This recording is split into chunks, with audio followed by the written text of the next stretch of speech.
के रूप में पंडित गायक जी शास्त्री मोरबी जो पधारे हैं, उनको मैं आमंत्रण दे रहा हूं।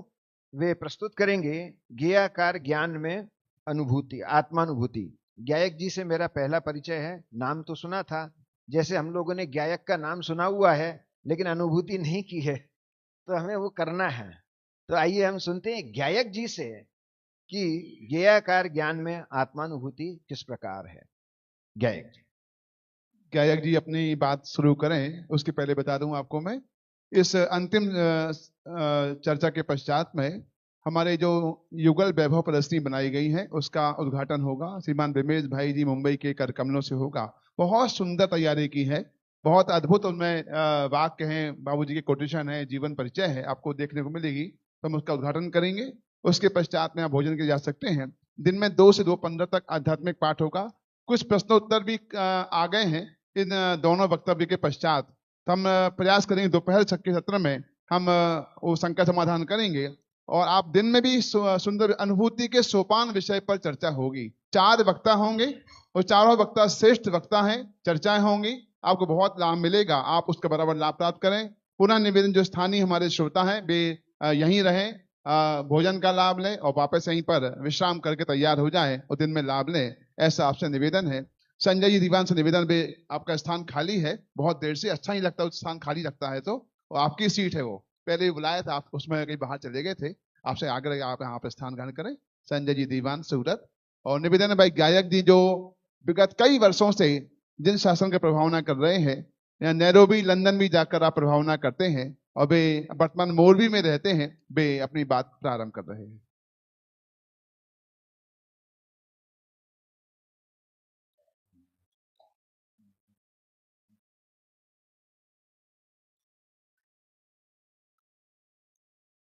चूंकि गोष्ठी का प्रारूप है, इसीलिए कोई भी भूमिका के बिना सीधा विषय पर आते हैं। एक संक्षेप में एक बात कहना चाहूंगा। आप सभी ने समाचार पत्र पढ़ा होगा, जब वर्तमान में अभी अमेरिका के नए राष्ट्रपति चुने गए तो उन्होंने एक नया डिपार्टमेंट बनाया, DOGE, जो डिपार्टमेंट बाकी के डिपार्टमेंट की एफिशिएंसी को चेक करता है, जिसको लीड कर रहे हैं एलोन मस्क। युवाओं ने सभी ने नाम सुना होगा। तो जैसे ही वे सत्ता में आए, उन्होंने सबसे पहले सारे फेडरेशन के डिपार्टमेंट, फेडरल डिपार्टमेंट, सरकारी डिपार्टमेंट में एक सूचना भेजी। क्या सूचना भेजी? कि आप लोग वर्षों से क्या काम कर रहे हैं, ये अगले 48 घंटे में 2 पेज की रिपोर्ट चाहिए। और वो 2 पेज की रिपोर्ट इस भाषा में होनी चाहिए कि वो 15 वर्ष के बालक को समझ में आए। ये उनकी एक ही कंडीशन थी, और जो इसको फुलफिल नहीं कर पाएगा उस डिपार्टमेंट को निरस्त कर दिया जाएगा और उसके सारे आदमियों को भगा दिया जाएगा। इसीलिए आप 40-50 वर्षों से जो सुपर प्रकाशक ज्ञान का स्वभाव, उसमें होने वाले ज्ञानाकार और गेयाकार, और वहां से लेकर के अपने आत्म स्वभाव तक कैसे पहुंचे हैं, इसकी चर्चा 30-40 वर्षों से आप सुन रहे हैं। हमें 15 मिनट में 15 वर्ष के जो युवा यहां बैठे हैं, उन्हें ज्ञानाकार क्या, ज्ञाया क्या है, गेयाकार क्या है और आत्मानुभूति तक हम कैसे पहुंचे हैं, उसकी चर्चा हम करेंगे। ठीक है, 4 बिंदुओं से इस विषय को प्रारंभ करते हैं। पहला बिंदु है ये, बाहर में हमें जो पदार्थ दिखाई दे रहे हैं, ये भौतिक पदार्थ, ये मकान, बिल्डिंग, ये माइक, ये टेबल इत्यादि गेय पदार्थ हैं जो हमारे ज्ञान में जानने में आ रहे हैं। और जिनवाणी के अंदर जब सूक्ष्म चर्चा होती है तो रागादिक विकारी भावों को भी गेय की श्रेणी में रख दिया जाता है। और ज्ञान जो है वो राग को जानता है, ऐसा कहा जाता है। तो राग जो है वो कोई भौतिक पदार्थ नहीं है, वो दिखाई नहीं देता है, लेकिन चूंकि उसमें चैतन्य नहीं है इसीलिए उसको जड़ कहा जाता है। राग है ना। तो 2 प्रकार के गेय हैं, एक तो ये दिखाई देने वाले स्थूल पदार्थ और एक रागादि विकारी भाव, ये हैं गेय। दूसरा बिंदु, इन गेयों को जानने वाला कौन है? ये हमारा ज्ञान। विषय मेरा क्या है? ज्ञेयाकार ज्ञान में अनुभूति। तो ये ज्ञेयाकार क्या है, इस पर हम बाद में आएंगे। पहले हम समझते हैं इन ज्ञेयों को जानता कौन है, कि ज्ञान जानता है। ठीक है, अब ये जो ज्ञान है, जो ज्ञान इन ज्ञेयों को जान रहा है, ये ज्ञान का स्वरूप क्या है? तो जिनवाणी में कहा कि ये जैसे जैसे ज्ञेय बाहर के पदार्थ हैं, वैसा वैसा आकार ज्ञान में बनता है। तो उस अपेक्षा से उस ज्ञान को ज्ञेयाकार कहा जाता है। ज्ञेयाकार मतलब, आप लोग ध्यान रख रहे हो ना मेरे युवा साथियों, मैं एक को भी नहीं देख रहा हूं यहां पे, मैं सिर्फ आपको देख रहा हूं। आपको समझ में आ गया, मतलब इन सबको तो आ ही गया। ठीक है, ज्ञेयाकार मतलब क्या? ज्ञेय का आकार, संधि विच्छेद क्या है? ज्ञेय का आकार, है ना। जैसा ज्ञेय का आकार है, वैसा हमारे ज्ञान में आकार बनता है। तो ज्ञेय की अपेक्षा से देखने पर उस ज्ञान को क्या कहते हैं? ज्ञेय आकार। और अब हम कुर्सी बदल लेते हैं, ज्ञेयों की कुर्सी से उठ के अपने आत्मा की कुर्सी में आ जाते हैं। तो ये जो ज्ञान है जिसमें ज्ञेयों का आकार बना, ये आकार वास्तव में बना किससे है? कि वो आकार तो वास्तव में हमारे ज्ञान का ही है। उसकी रचना किससे हुई है? ज्ञान। उसका रॉ मटेरियल क्या है? ज्ञान। तो ज्ञान में चाहे ज्ञायक जानने में आए और ज्ञान में चाहे ज्ञेय जानने में आए, पहले निर्णय करो कि ज्ञान दो प्रकार का है कि ज्ञान एक प्रकार का है? एक प्रकार का है। एक ही प्रकार के ज्ञान को ज्ञेयों की अपेक्षा से कहा ज्ञेयाकार, और उसके स्वभाव को देख करके कहा, उसके एक रूपता को देख करके, उसके अपने आत्मा से अभिन्नत्व को देख करके कहा कि ये तो वास्तव में ज्ञेयाकार नहीं है, ज्ञानाकार है। अब जब कहते हैं कि ज्ञान ज्ञानाकार है, तो किसी को ऐसा लगता है कि ज्ञेयाकार पने का निषेध कर रहे हैं। समझ में? तो वास्तव में ये निषेध नहीं है, ये तो उस ज्ञान के स्वरूप को समझने की कला है। मैं स्मरण किए बिना नहीं रहूंगा। आदरणीय राजकुमार पंडित जी साहब, ज्ञानचंद जी विदिशा वालों के पंडित जी साहब के जमाई, मैं आपकी उम्र का था तब मैंने उनसे सुपर प्रकाशक समझा था राजकोट में, और एक उदाहरण से वो पूरा मेरे गले में उतर गया, आपके भी उतर जाना चाहिए। कि जब संक्रांति का समय होता है तो एक खिलौने बनाए जाते हैं शक्कर के, अनेक प्रकार के आकार बनाए जाते हैं बच्चों को लुभाने के लिए। वो शक्कर का मोटरसाइकिल बन सकती है, वो शक्कर का कोई जानवर का आकार दे देते हैं, कभी कोई आकार दे देते हैं, है ना। तो बालक दुकान पे गया हुआ है खरीदने के लिए शक्कर का खिलौना, अंत में तो खाना ही है। बोले क्या चाहिए बेटा? कि पापा ये मोटरसाइकिल चाहिए। कि लो, और वो दुकानदार ने दी और भाग्य से हाथ से छूट गई और गिर गई। तो बच्चा रोने लगा कि नहीं साहब, ये हमें तो मोटरसाइकिल ही चाहिए। तो दुकानदार ने बोला बेटा मोटरसाइकिल आखिरी थी, इसकी जगह पे कार ले लो। या नहीं, कार नहीं चाहिए, मोटरसाइकिल ही चाहिए। समझ में आया ना? है। अब पिताजी उसको क्या समझाते हैं रोते हुए बालक को कि देख बेटा, है तो शक्कर ही, चाहे मोटरसाइकिल हो चाहे कार हो। दुकानदार भी, क्योंकि उसको माल बेचना है, वो भी कहेगा बेटा समझ जा, चीज तो एक ही है, आकार अलग है। लेकिन बेटा कहता है कि नहीं, मुझे तो मोटरसाइकिल चाहिए, है ना। अब प्रश्न ये है कि मोटरसाइकिल मोटरसाइकिल है कि शक्कर है, और कार कार है कि शक्कर है, और क्या वह मोटरसाइकिल किसी भी अपेक्षा से मोटरसाइकिल नहीं है? यदि वो किसी भी अपेक्षा से मोटरसाइकिल नहीं होती तो बच्चा रोता क्यों है? और यदि वो मोटरसाइकिल है तो फिर वो पिताजी और दुकानदार वो क्यों नहीं रोते? उनको शक्कर दिखती है और बच्चे को मोटरसाइकिल दिखती है। समझ में आया ना? इतना ही ज्ञानाकार और ज्ञेयाकार है। हमको मोटरसाइकिल और कार दिख रही है और ज्ञानियों को शक्कर दिख रही है। हमें लग रहा है कि हमारा जो ज्ञान है उसमें जो ज्ञेय झलके, इनका आकार बना, इनको हमने जाना, तो ज्ञान ने परद्रव्य को जाना। और ज्ञानी स्वभाव को देखकर कहते हैं कि बेटा तुम्हें जो लगता है कि ज्ञेयों के आकार तुम्हारे ज्ञान में बनते हैं, ये वास्तव में ज्ञेय के आकार नहीं है, ये तो ज्ञान ही है। तो अज्ञानी कहता है कि नहीं साहब, आप ये ज्ञेयाकार का निषेध कर रहे हो। कि हम कहाँ निषेध कर रहे हैं? ये जो ज्ञेयाकार तुम्हें भाषित होता है, ये ज्ञेयाकार वास्तव में ज्ञानाकार ही है, ये ज्ञेयाकार है ही नहीं। और जो ज्ञानाकार है वो ज्ञान ही है, और जो ज्ञान है वह आत्मा ही है। ये चार बिंदुओं में बाहर के ज्ञेय से अंदर तक हम जा सकते हैं। देखिए बाबूजी का जो प्रकरण है, ज्ञेयाकार ज्ञान में अनुभूति की पद्धति, चर्चा क्रमांक 9 है और प्रश्न क्रमांक 196 है। पहला पैराग्राफ बहुत महत्वपूर्ण है, इसीलिए वो मैं पढ़ूंगा और फिर 2-3 अंश और पढ़ूंगा, जितना सीमित समय मिला है उसमें। आपके सामने हो तो बहुत अच्छा है। 196 पृष्ठ है, चर्चा नंबर 9। मुमुक्षु, पहला प्रश्न जो हम सभी का प्रश्न है वही प्रश्न है। प्रश्न है कि ज्ञान में जब ज्ञेय का प्रतिबिंब झलकता है तब ज्ञान में वैसा ही अनुभव होता है।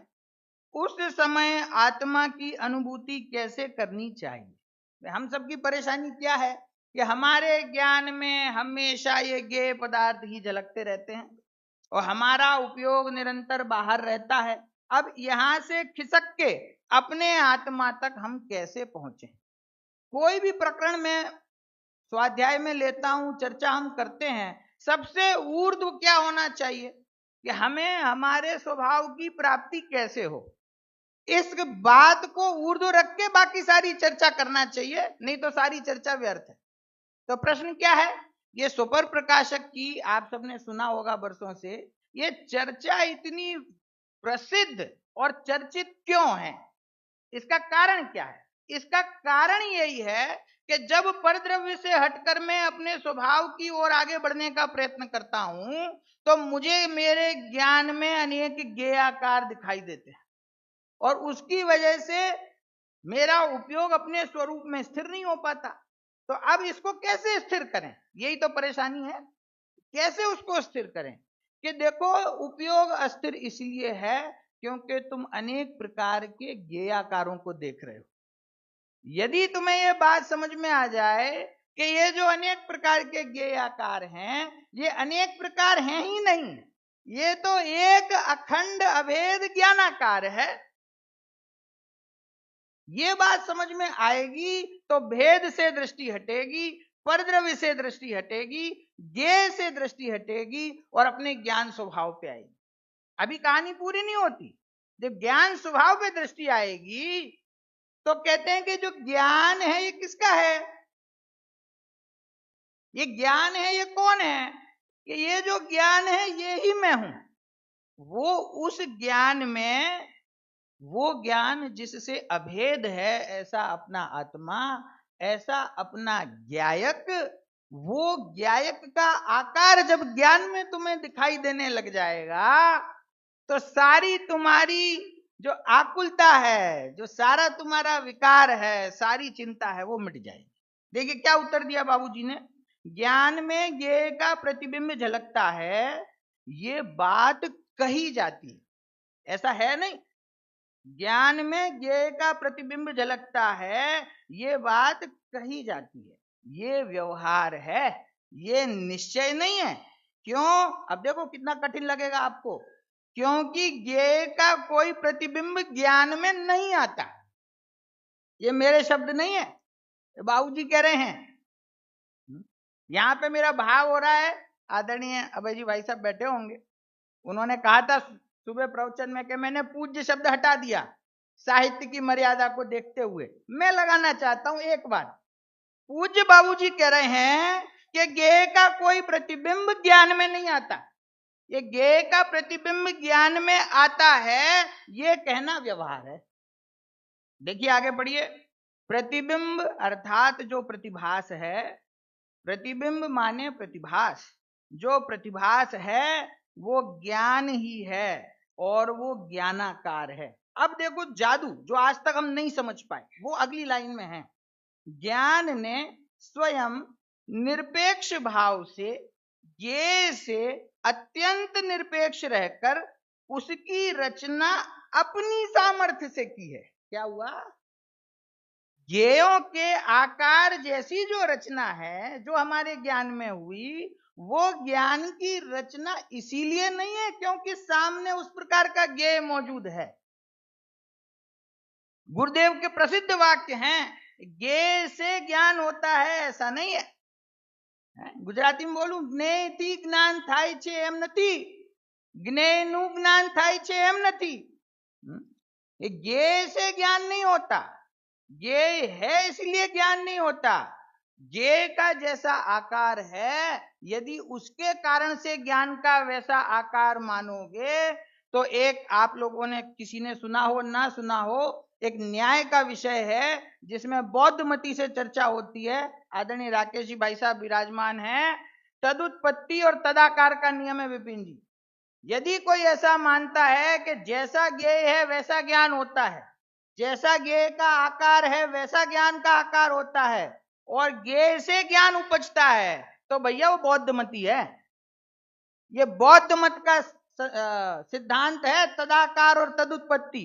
हमारे यहां तो ज्ञान को स्वतंत्र कहा। ज्ञान में वैसा आकार बने उसके लिए ज्ञेय की आवश्यकता नहीं है। तो फिर ज्ञान में वो आकार बना कैसे? कितनी स्पष्ट लाइन है, ज्ञेय से निरपेक्ष रहकर, निरपेक्ष भाव से, ज्ञेय से अत्यंत निरपेक्ष रहकर उसकी रचना अपनी सामर्थ्य से की है। अपनी सामर्थ्य से वो रचना है। इसीलिए मैं आगे देखिए उसी पेज पे अंतिम पंक्ति पढ़ता हूं।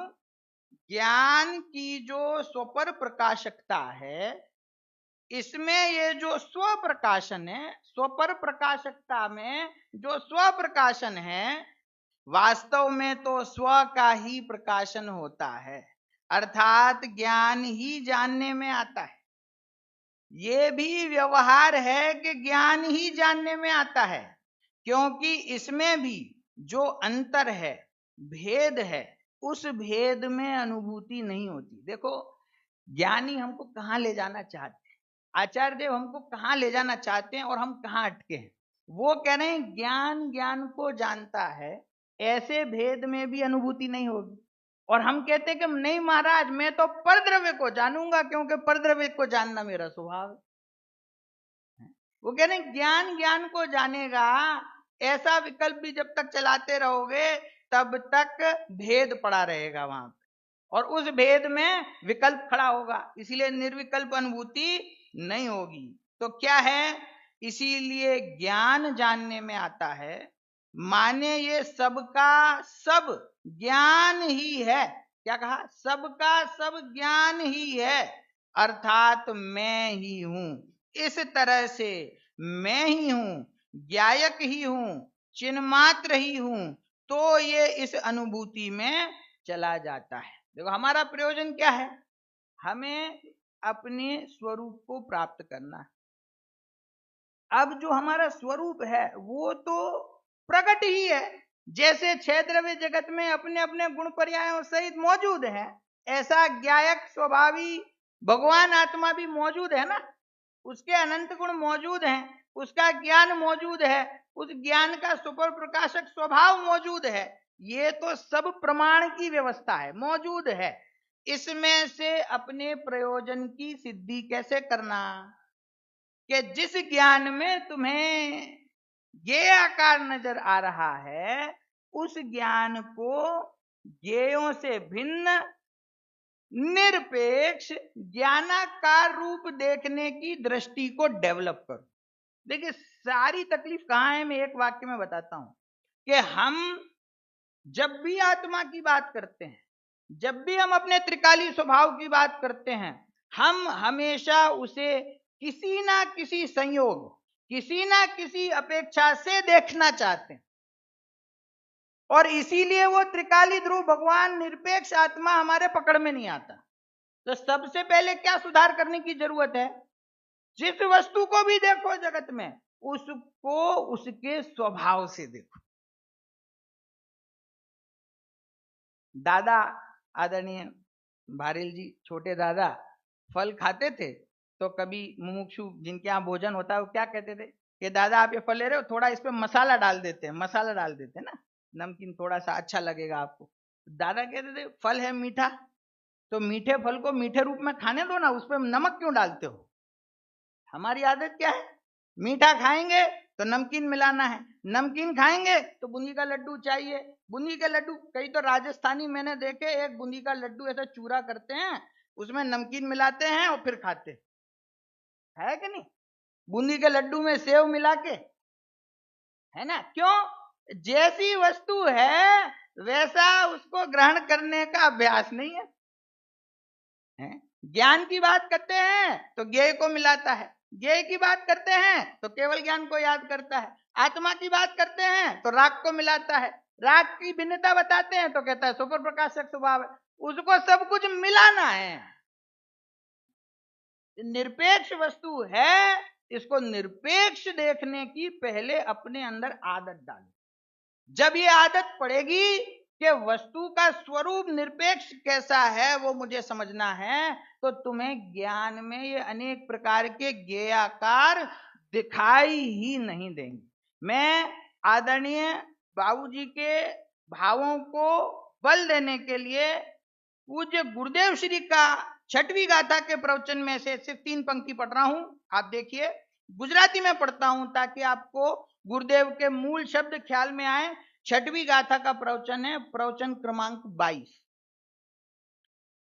ए ज्ञाननु परिणमन जे थयु ते ज्ञेयाकार अवस्था में ज्ञायक पणे जे जणायो। सबको 6ठी गाथा दूसरा पैराग्राफ याद है। ज्ञेयाकार अवस्था में ज्ञायक पणे जे जणायो ए जाननारो जणायो छे। कौन जानने में आ रहा है, जानने वाला ही, जाननहारा ही जानने में आ रहा है। एमा बहुत अच्छी पंक्ति है, एमा जणाय एवी चीज जणाई नथी। उस ज्ञान में, उस ज्ञायक में, उस ज्ञानाकार में, शब्द कुछ भी कहो, उसमें जो ज्ञेय जानने में आ रहा है, क्या लिख रहे हैं, उस ज्ञान में जो ज्ञेय जानने में आ रहा है वो ज्ञेय जानने में नहीं आ रहा। जो ज्ञेय, ये कैसी बात हुई, जो ज्ञेय जानने में आ रहा है वो नहीं जानने में आ रहा। ऐसा ही चमत्कार है, इसको सीखो। है एमा जणाय एवी चीज जणाई नथी, जे जणाय छे ए चीज जणाई नथी। जो चीज जानने में आ रही है वो चीज जानने में नहीं आ रही, जाननारो जणायो छे त्यां। जाननहारा ही वहां जानने में आता है। अब करें क्या, गुरुदेव की एक तो भाषा गुजराती, पढ़ने में थोड़ी तकलीफ और समझने में तकलीफ, इतने वर्ष निकल गए इस विषय को डिस्कस करते हुए। गुरुदेव श्री के 6वीं गाथा का थोड़ा प्रवचन 2-3 बार अभ्यास करो, उसमें जो ज्ञान की सुपर प्रकाशकता के विषय में, ज्ञेयाकार और ज्ञानाकार के विषय में जो बात आई है उसको राकेश पंडित जी की तरह अंडरलाइन करो। अंडरलाइन करोगे तो पहली बार में 1 लाइन अंडरलाइन होगी, दूसरी बार में 4, तीसरी बार में 10, चौथी बार पढ़ोगे तो ज्ञानाकार ज्ञेयाकार के विद्वान हो जाओगे। क्यों? क्योंकि गुरुदेव की बात, भाषा सरल है, कठिन नहीं है। अनभ्यास के कारण से कठिन लगती है। प्रयत्न करे, अरे युवा बच्चे बैठे हैं, ये स्कूल में जाके जर्मन सीख जाते हैं, लैटिन सीख जाते हैं, दूसरे देश की भाषा सीख जाते हैं और गुजराती के लिए कहते हैं कि हमको समझ में नहीं आती, गुरुदेव की भाषा गुजराती है। तो गुजराती में नहीं समझ आती तो अब तो हिंदी भी हो गई, बुक पढ़ने में नहीं आती तो इलेक्ट्रॉनिक फॉर्म में आ गई। ये तो जैसे चाहो वैसे माल उपलब्ध है। क्या कहा गुरुदेव ने, ये ज्ञान में जो ज्ञेय वस्तु जानने में आती है वो जानने में नहीं आती, ज्ञान वहां पर जानने में आता है। तो इस प्रकार से विषय विस्तृत है, लेकिन इसका जो सार है, मैं 2 पंक्ति 3 पंक्ति में सार कहूंगा। बाहर ज्ञेय है, गेयों जैसा आकार ज्ञान में है, उसे गेयों की अपेक्षा से गेय आकार कहते हैं। उसी गेय आकार में जो सामान्य है, उस ज्ञान के एक आकार को देखोगे तो गेय के आकार गायब हो जाएंगे और अकेला ज्ञान दिखाई देगा। और उस ज्ञान में अपने आत्मा को देखोगे तो ज्ञान और आत्मा ऐसा भेद भी गायब हो जाएगा। अकेला मैं चैतन्य त्रिकाली ध्रुव भगवान आत्मा हूं, वहां स्थिरता होगी और सारे भेद जो हैं वो दृष्टि में से गौण हो जाएंगे। तो इस प्रकार ज्ञेयाकार ज्ञान में से ही अनुभूति का मार्ग है। यदि ज्ञेयाकार ज्ञान में से अनुभूति का मार्ग नहीं होता तो जगत में कोई भी व्यक्ति अनुभूति प्राप्ति नहीं कर पाता, क्योंकि ज्ञेयाकार वो ज्ञेयाकार नहीं है, वो ज्ञानाकार है। जो ज्ञानाकार है वो ज्ञान है और जो ज्ञान है वो आत्मा है। तो इतनी हमको समझ में आए तो पूरा जगत जाए भाड़ में। गुजराती में एक कहावत है, एक को राम ने एक को गाम, है कि रामचंद्र जी जा रहे हैं वनवास में, बोलो तुम्हें किसका साथ करना है? तो लक्ष्मण ने बोला मैं तो राम के साथ जाऊंगा। बोले पूरा गांव आपको रोक रहा है, राम के बिना ये राज्य कौन चलाएगा, आप चला लो, हमें तो राम चाहिए। समझ में? आपको क्या चाहिए भैया? एक तरफ आत्मा है और एक तरफ ये अनंतानंत ये रूप पूरा ये जगत है, बोलो क्या चाहिए? जगत की चिंता बहुत है कि जगत को कौन जानेगा, ये सुपर प्रकाशक का क्या होगा। अरे सुपर प्रकाशक में पहला शब्द स्व है। आज तक चिंता हुई कि आचार्य देव आप कहते हो ज्ञान सुपर प्रकाशक है, सुपर प्रकाशक है, स्व तो जानने में ही नहीं आता। आप कहते हो सुपर प्रकाशक है, ये स्व कहाँ मिलेगा? इसकी चिंता तो नहीं होती। चिंता किसकी होती है? सुपर प्रकाशक है तो पर को तो मैं जान के ही रहूंगा, क्योंकि ये तो मेरा स्वभाव है। तो भैया सुपर प्रकाशक स्वभाव की आड़ में परद्रव्य को जानने की जो लालसा पड़ी है, जो रुचि पड़ी है, उसका पोषण मत करो, क्योंकि अनादिकाल से तो वो किया है, उसका कोई लाभ नहीं मिला। अब एक बार ज्ञानी की आज्ञा मान के 6 महीने के लिए ये अभ्यास करो कि मेरे ज्ञान में कोई ज्ञेय नहीं है, मेरे ज्ञान में तो मैं ही हूं। जो ज्ञान है सो ज्ञायक है, ज्ञायक है सो ज्ञान है। कोई भेद जब ज्ञान और ज्ञेय का भी नहीं है तो ज्ञान और ज्ञायक का भी भेद नहीं है, तो ज्ञेयों का भेद मेरे अंदर कैसे प्रवेश कर सकता है?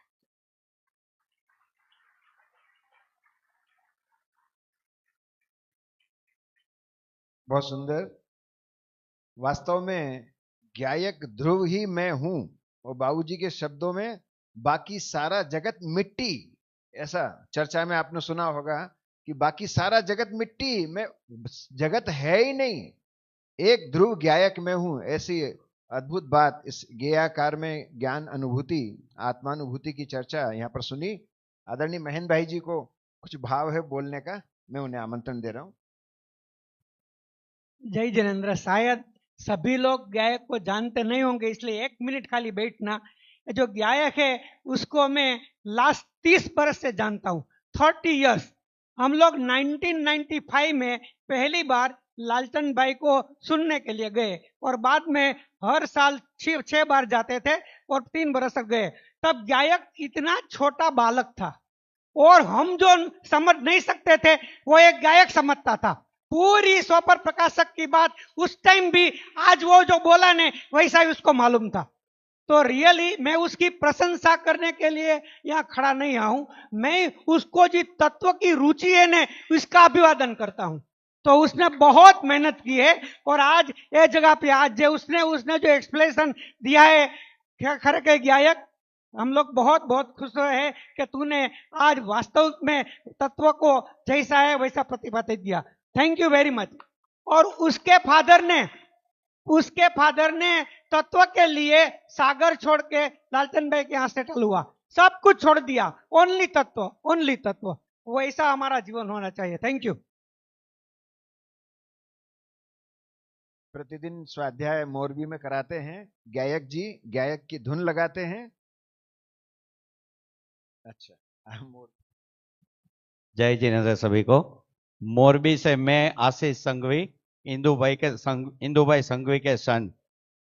पिछले 4 साल से हमारे मोरबी शहर में एक नायक जी सेटल हुए हैं और सभी लोगों के लिए ये अनाउंसमेंट है कि नायक जी जैन का उसका यूट्यूब चैनल है नायक जैन करके, सुबह 8:15 से 9:15 बजे तक डेली नियमसार मूल शास्त्र के ऊपर, जैसे गुरुदेव लेते थे वही सिस्टम से नियमसार मूल शास्त्र के ऊपर उसके स्वाध्याय प्रतिदिन रहते। अभी 4 दिन के लिए बंद है, मतलब नॉर्मली जो मोरबी रहते हैं मंडे टू सैटरडे, संडे नहीं रहते उसके स्वाध्याय, तो वो एक खास नोंद लेवे सब लोग।